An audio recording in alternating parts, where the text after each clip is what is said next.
Lebaran nggonamu apa ya kaya nggonku ngene iki, Cah? Biasane angger 7 dina ngono kuwi do gaweni kupat, gawe lepet ngono kuwi. Biasane lek nggen aku kene kan tradisine wong-wong sing poso Sawal kuwi lho, Cah. Dadi lek wis 7 dina ngene iki do gaweni kupat karo lepet, jare lek ngarani bodo kupat lek ning kene. Nggonamu apa ya enek Cah ngono kuwi? Lah iki wingi iki ra eneng rencana. Dijak gawe karo ngarep omah kuwi tanggoku ngarep omah ora gelem bojoku.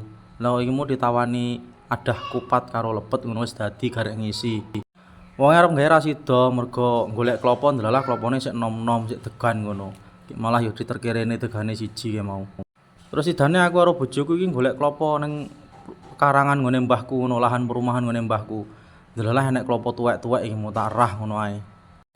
Jane iki ning omah yo ora eneng sing poso bulan Sawal iki.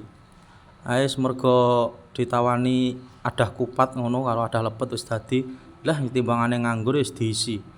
Dipangan ngono kan yo enak to, Cah.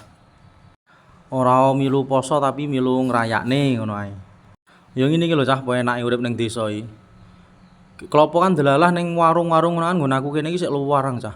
Tekan 14.000 15.000 lho. Delalah nggone mbahku iki ning perumahan kok akeh klopone tuwek-tuwek. Alah ya wis, rasa dadak tuku kari ngerah ngono ae. Oh enak to Cah urip ning desa iki.